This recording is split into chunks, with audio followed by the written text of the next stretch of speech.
Le deuxième point, le rapport du trésorier et de son adjointe, qui présenteront la situation financière du club, et dans la foulée, le rapport moral, donc fait par Francis. Donc je cède donc la parole à Dominique, Guy et Francis. On t'a donné la parole à toi. Donc à toi de faire l'introduction pour une Comme on fait ces dernières années, on va mescler un peu les deux pour que ça soit un peu plus digeste.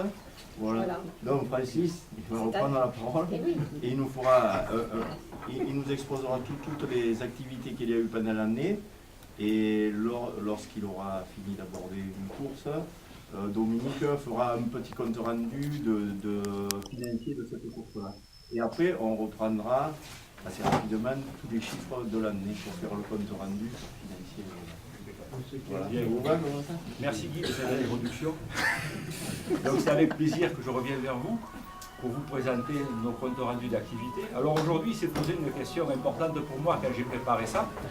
C'était de savoir comment je devais intituler mon propos de ce soir. Si ça devait être un bilan moral ou bien un billet d'humeur. Pourquoi? Les choses sont simples, il y a énormément de progrès. Vous avez vu depuis qu'il y a le site sur Internet, je dirais le rapport moral, je ne devrais plus avoir besoin de le faire puisque tout est consigné sur le site www. Alors je me suis efforcé de faire un petit mélange des deux, entre rapport moral, entre billet d'humeur.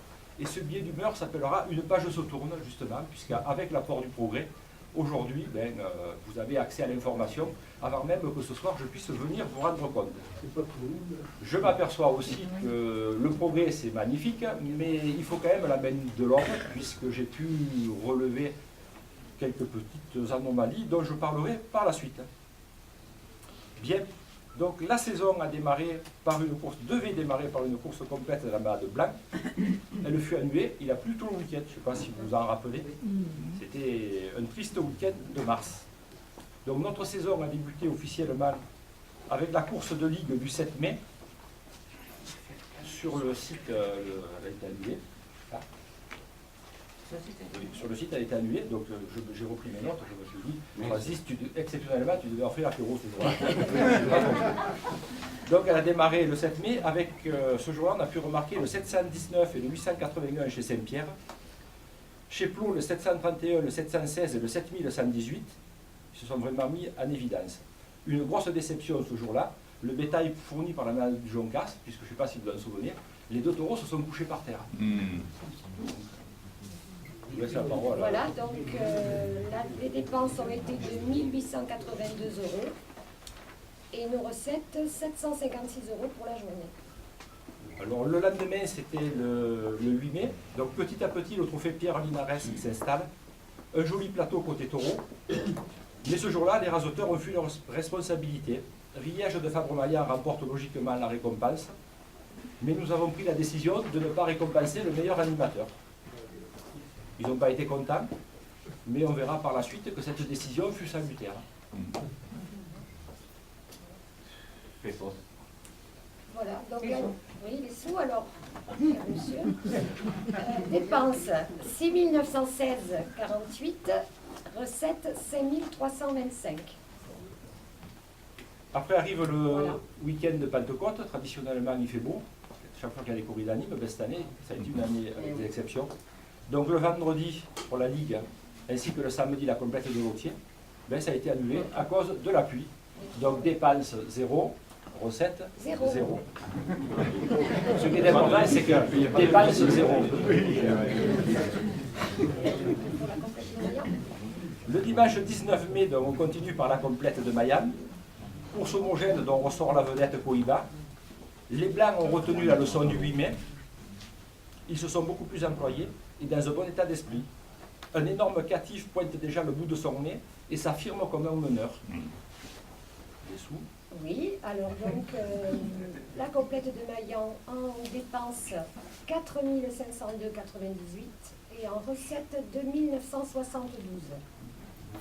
Voilà, donc nous avons un détail sur cette journée de la buvette 291 €. En recette, en total 2942. Et en dépenses, nous avons en taureau 1500 €, rajouteur 2497 €, le médical 330 €, le repas déjeuner 45 € et la fédé 60 €. Ah, et les gardiens, Gardiennage, pardon, 70,98 €. Voilà. On continue le lundi de Pentecôte par le traditionnel concours de manade. Donc là, la course a été excellente de bout en bout avec une deuxième partie haut de gamme. Je vous renverrai vers les affiches puisque ce jour-là, c'est difficile de citer tous les taureaux tellement ils ont été bien grâce à l'excellent travail des raseteurs. Mais quand même une mention particulière pour Marie Peu de la manade Gilet. Voilà, donc en dépenses 5 734,52 et en recettes 3 768. Le 26 mai, le jour de la fête des mamans, nous avions mis au calendrier une course de plus. Il s'agissait de la complète de Plomb. Ça a été une demi-course puisqu'elle a démarré après les chichis. Tavel, sorti en 6e position, devrait se faire un nom. Catif fut élément moteur de l'après-midi. Excellent travail des Blancs. Ils ont tous été à l'unisson. Voilà, donc là, la journée a été assez pauvre. 4 668,54 € en dépenses et 1 939 € en recettes. Vendredi 26 juillet, donc c'est la place à la vote. Course de ligue avec les manades Fabre-Maillan, Gilet et Blanc. Donc alors là aussi, un excellent lot d'autoros avec mention 883 de Blanc qui participe à la finale des ligues PACA du 12 octobre, qui sera présent dans nos arènes en 2014, et au 858 et 860 de Daniel Gilet. Chez les Blancs, c'est le jeune Joachim Cadena qui a pris la course à son compte. Lui aussi sera présent dans nos arènes la saison prochaine. Et ce jour-là, les jeunes qui ont très bien raseté étaient aidés par notre dévoué tourneur officiel de Marguerite, Daniel Martinez, ici présent. Alors, donc la dépense de la journée 2055,34 €, recette 1032. Allez, on continue par la course du samedi. C'était la complète de la galère cette année. On avait supprimé le concours de manade pour une complète. Une course homogène côté taureau. Ils ont tous eu un comportement similaire. Une petite ombre pour l'organisateur, c'est que la vedette Robinson n'était pas présente. Excellent travail des raseteurs. Et Johan Gaillardet vire en tête de la Marguerite d'Or.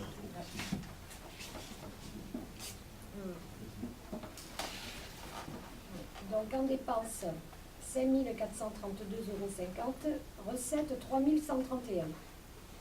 Le soir, alors, énorme taureau piscine. Oui. À Marguerite, c'est quelque chose d'exceptionnel. Les garçons, on ne les voit plus en piste. Ce sont les filles qui font le spectacle. Donc, le public familial qui avait bondé les arènes s'est retiré fort satisfait. L'organisateur aussi. Donc les filles ont attiré du monde puisqu'en dépenses nous avons eu 1150,90 et en recette 5012 €.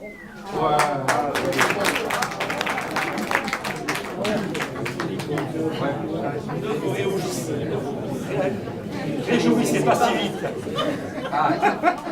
Heureusement que ça. Tiens, même si je parle, je tiens les comptes aussi. Donc le dimanche, place à la deuxième journée de la Marguerite d'Or. C'est le trophée Achille Luc. Toujours pareil, un énorme succès aussi au lavoir le midi. À reconduire, je pense. Ce jour-là, on a eu des bio en demi-teinte. Allez savoir pourquoi. Est-ce que c'était les grosses chaleurs du mois de juillet? C'était comme ça. Donc Faro de Fabre-Maillan et Fétiche du Jonca sont émergés. Le prix à Faro de Maillan. Johan Gaillardet, encore et toujours, le plus combatif. Donc les dépenses sont de 1693,60 et la recette 4151. Ça, c'est pour la matinée, ça. Oui, la matinée. Ah oui, pour la matinée. Pas pour le concours de Pas manade. pour les taureaux. Concours de malade, c'est dépenses 7327,30, recette 5389. C'est pas pareil.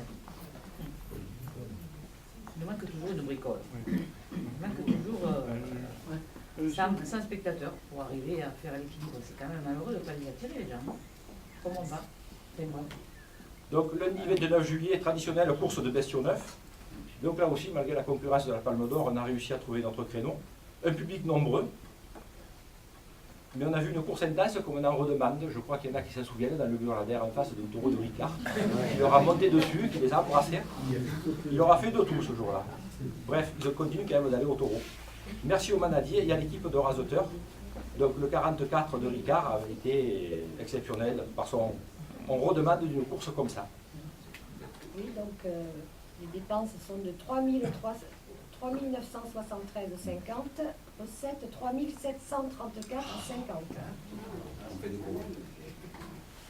Il y a un public pour ces tailles. Les gens qui viennent voir les tailles ne viennent pas voir les autres courses qui sont fouettes. Voilà, on continue. Vous n'êtes pas là, on voit vraiment jusqu'à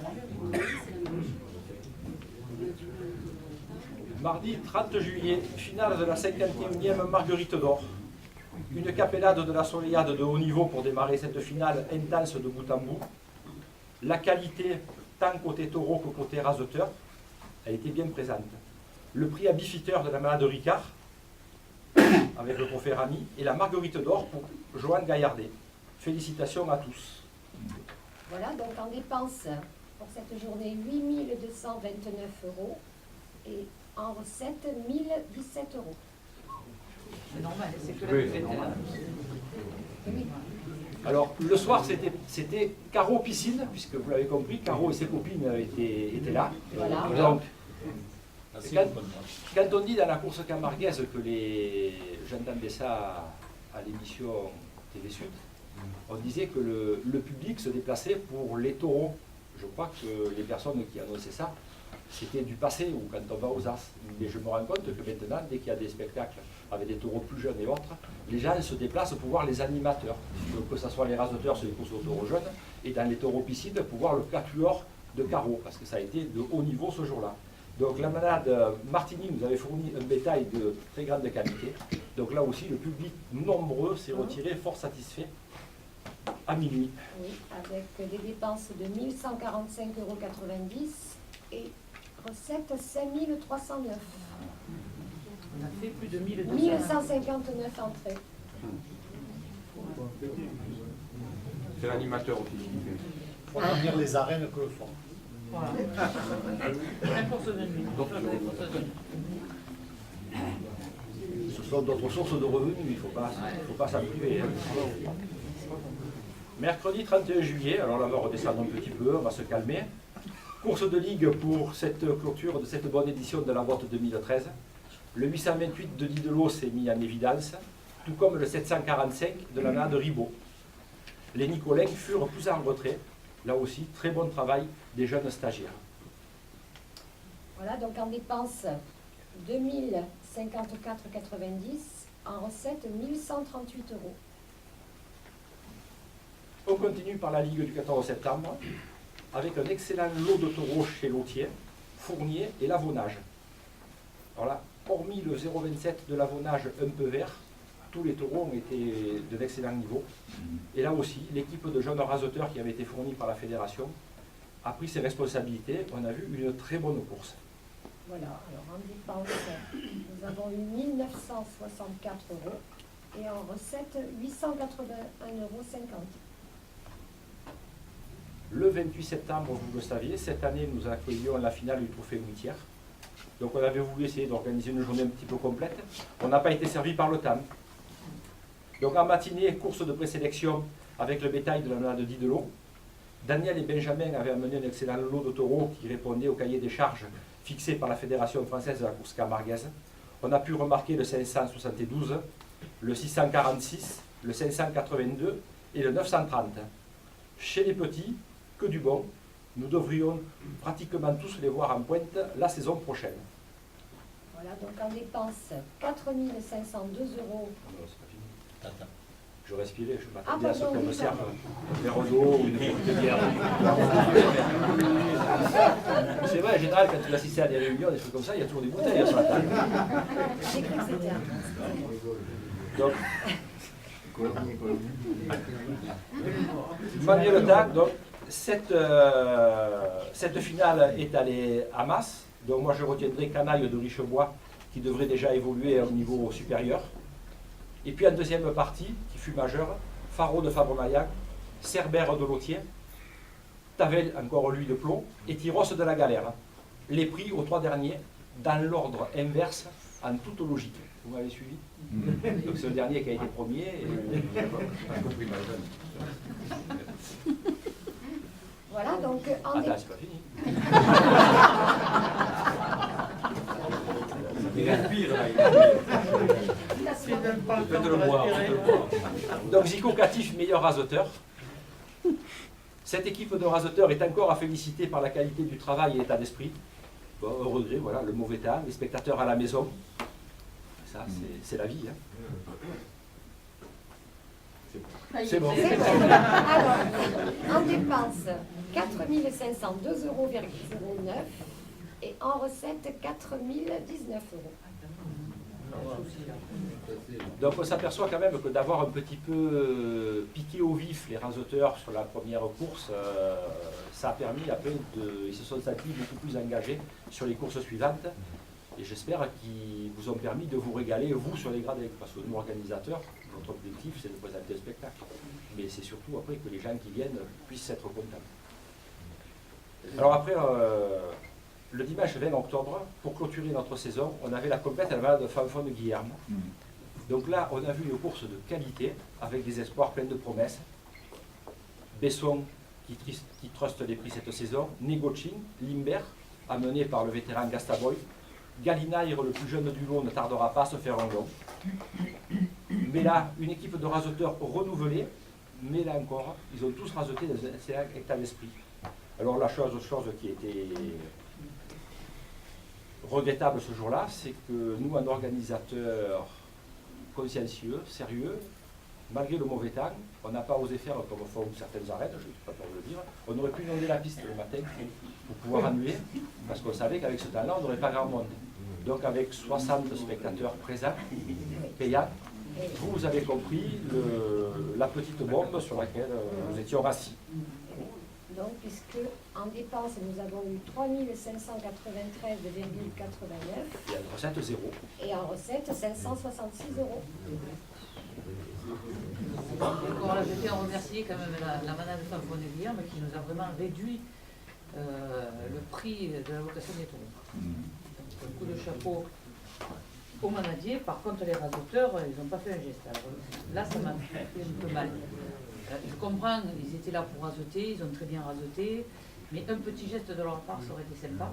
D'autant plus un, je ne citerai pas, qui est sorti au 4e, à la fin du 4e, donc qui n'a pas fini la course, hein, et qui a pris complet. Voilà. Et il vient non plus, Voilà, merci. Qui était président de Club Touraine. Qui sait ce que c'est, ouais. Je ne cite pas de nom, mais un peu vous avez Voilà, on ne l'a pas cité. Voilà. Donc à Marguerite, les saisons se suivent et se ressemblent, des plateaux de taureaux bien montés, des jeunes raseteurs qui prennent du plaisir. Et de partout, moi je lis sur les journaux que le 7e il sert à rien. Ben, chaque fois à Marguerite, j'ai vu raseter du 1er au 7e. Et puis j'ai vu aussi des tourneurs qui ne courent pas après les taureaux. Donc c'est à noter.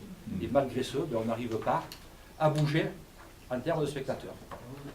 Donc le public se retire satisfait. Les billets dans la presse sont souvent élogieux. Mais bon, la fréquentation stagne.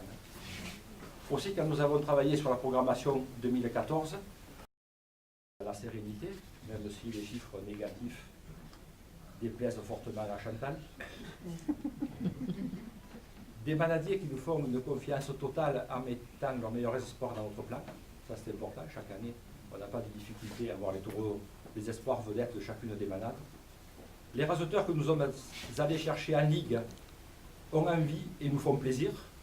Hormis ce détail, puisque la dernière course, l'équipe était recomposée, ce n'était pas les raseteurs habituels. Un soutien plein et entier de nos membres, de nos fidèles sponsors et de notre partenaire de toujours, la municipalité, qui est ici représentée par M. Bouillère et M. Armand. Donc je les remercie de leur confiance et de leur soutien sans faille, parce que je pense qu'aujourd'hui, avec la crise économique, allouer des subventions sur des clubs comme nous, il faut le faire passer. Nous avons à notre disposition des installations de premier plan, et lors de la triste histoire des statuts, vous avez manifesté un attachement et un engagement pour nous aider à solutionner ce problème.